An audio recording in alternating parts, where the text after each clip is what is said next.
It's too big to just be in one body.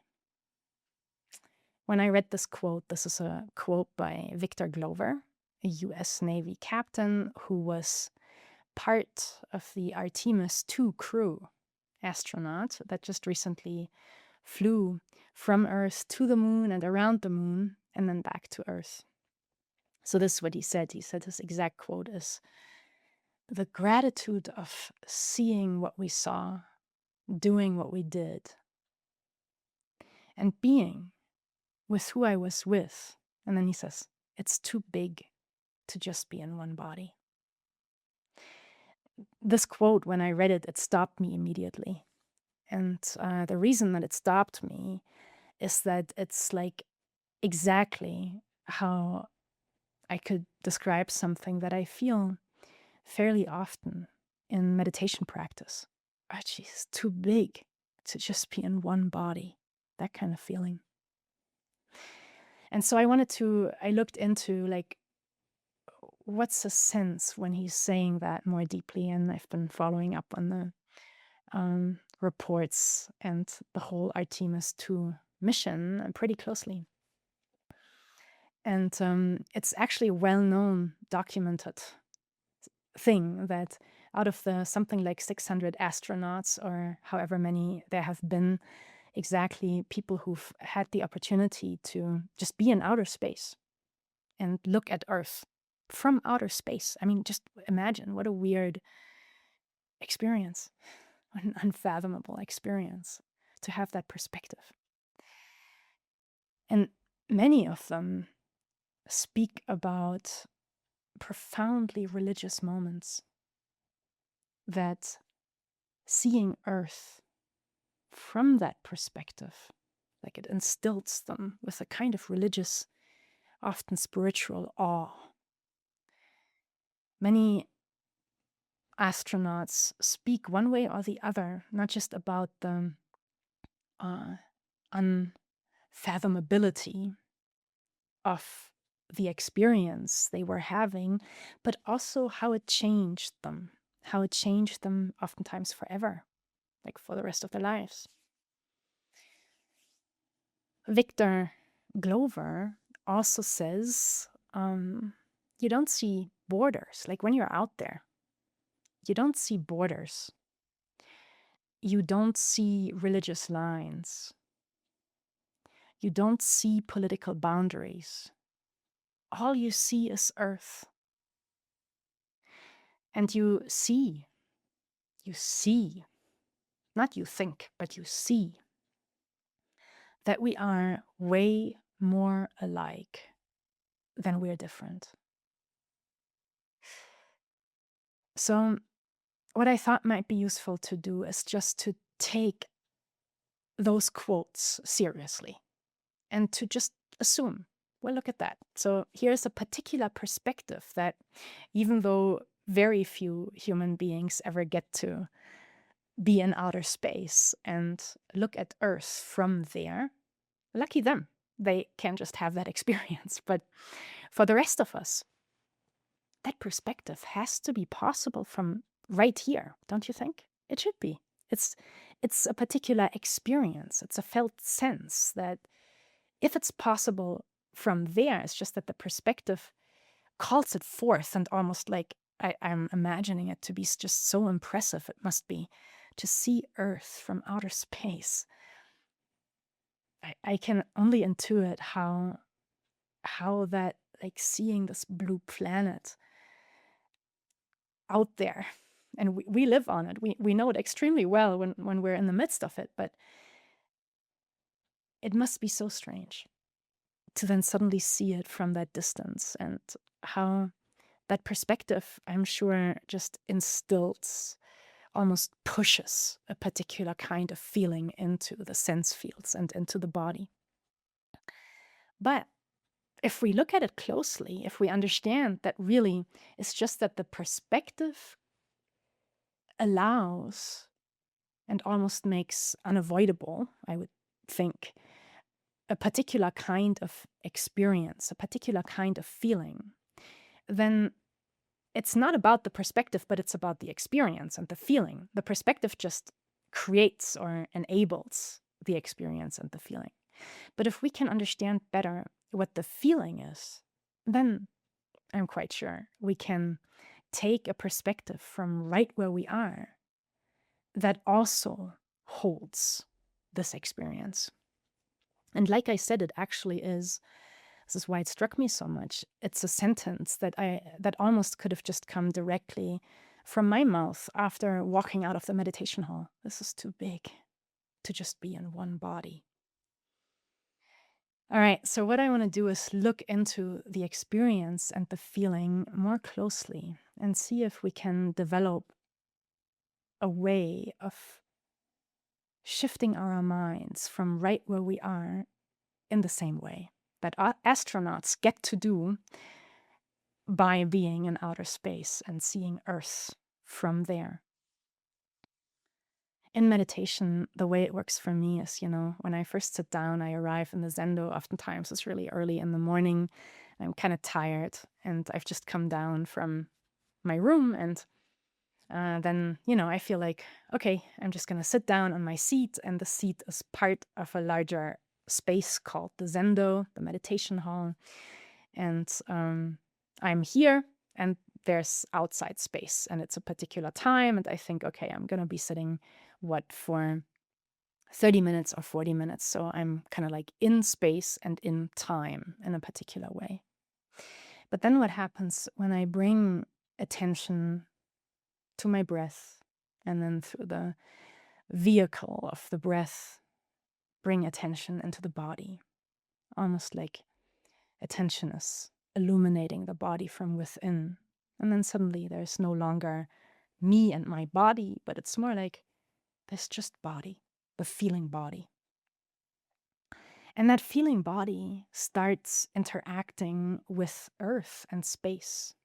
Earth almost like not just the stuff that's down there, not just the ground as Earth, but like where does heaven even begin and Earth end? It's just all one medium. Our biosphere is very palpably actually the air we breathe if we stop thinking of it as nothing, as just invisible, but realize this is stuff. Oxygen, what we're breathing is Earth. It's the biosphere is what Earth is. And then so with attention melting into the body, it's a little bit oftentimes for me as if and the body is melting into the space of Earth.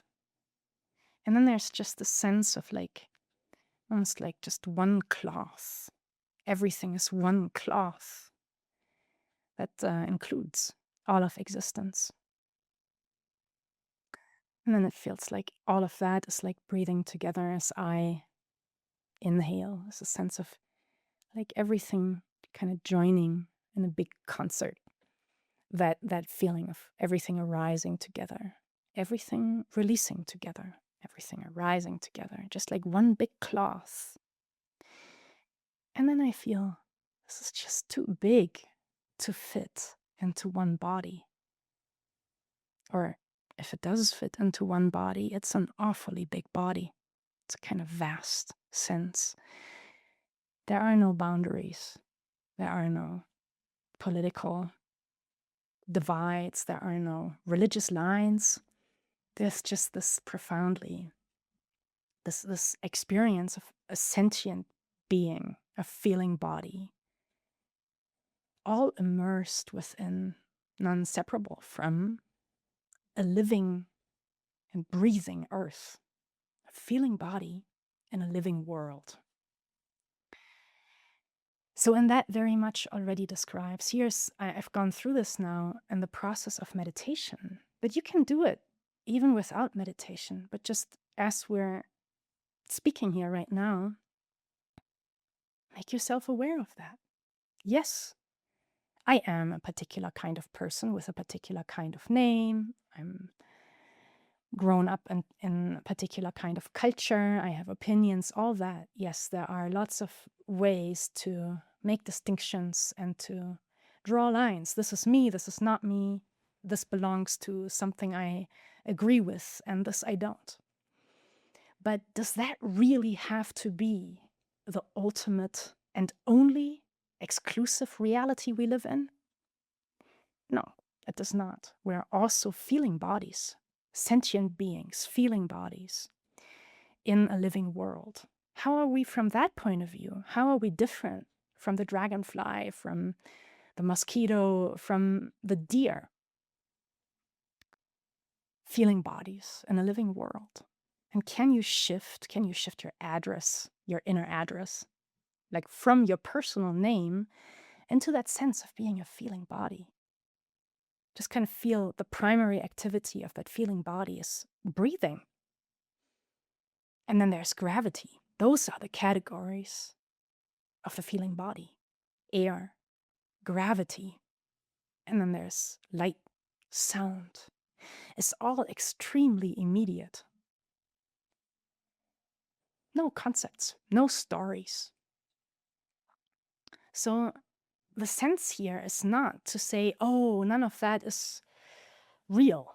All the divisions, all the lines we're drawing. No. The vision is not to say that that's not real, because it clearly is. How the world ticks. And who knows, maybe, I don't know, maybe it's necessary. I'm not going to make a judgment on that one.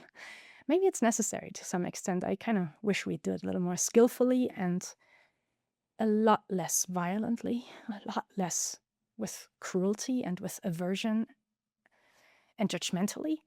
I wish we'd just draw distinctions where they are needed, but not as ways of creating divisions. So, but the point here is that even if we, for now, maintain all those relatively true lines we're drawing, that does not have to be the only world we're going to be living in. We can live right now and simultaneously as a feeling body in a unified world, in a kind of one cloth world. And not just as some kind of spiritual idealism or something, but as an actual experience. That to me is the main point. And I do wonder, can these words rewire your attention, my attention, in such a way that this is not a nice idea? Because I don't care about it as a nice idea. It is a nice idea, but I don't care about it in that sense. I only care about it as an actual experience that may or may not be, hopefully is, more feelable, or like as an intimation present to you through these words of a feeling body. What does the feeling body feel? And you can kind of start exploring that and relate to the very physical, to the stuff the feeling body cares about. And again, that's going to be air, gravity, it's space, and it's other feeling bodies. So just imagine if you were, the next time you meet any one person, see if you can kind of, when you're right in front of them, see if you can almost forget their name, kind of active forgetting, actively forget their name and just feel them as another feeling body.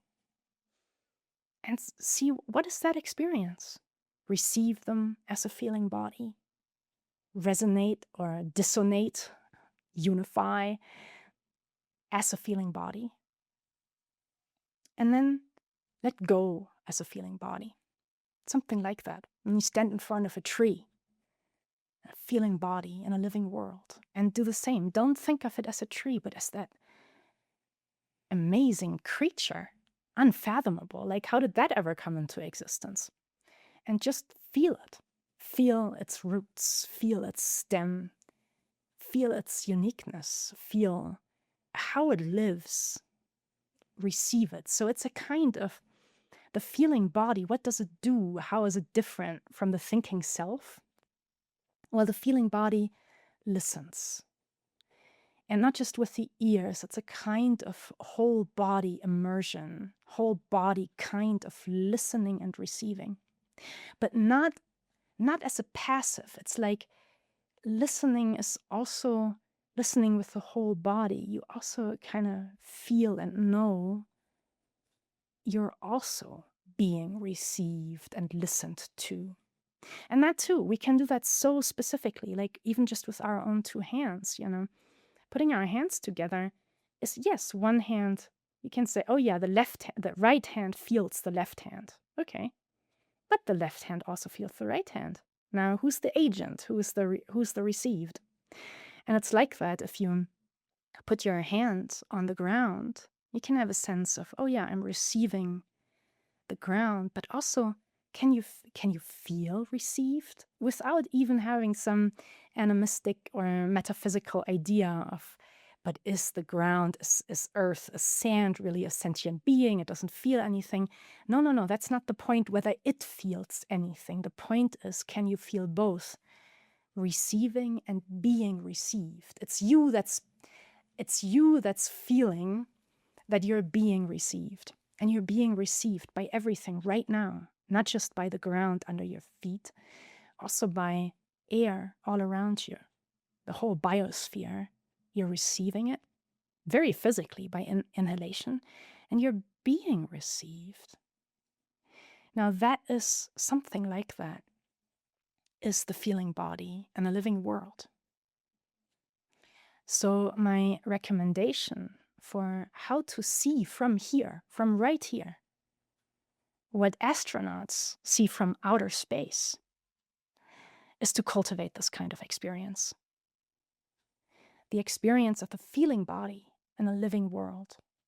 To know that more fundamentally, there's just Earth. There's one cloth. Everything is in the same boat. The same blue, round boat. It's floating through the vastness of the universe. Everything is in that boat. We are part of that boat, part of Earth. And once that becomes the more fundamental experience, it'll be a lot like, in a healthy family, even when we have differences with each other or disagreements, fundamentally, we're just one family. So it's that kind of sense. I just so hope we can get that kind of woven into the experience of being human. And be contagious about it, like for a change. Let's infect each other. Let's be contagious in a wholesome way, like that. Let's infect each other with a fundamental experience of just being part of something that includes us all, from which we all arise at this very moment. We all arise and we will all be released into it. In some ways, that is really all we need to know about life. That's the most real experience about being alive. Everything co-arising, everything co-releasing.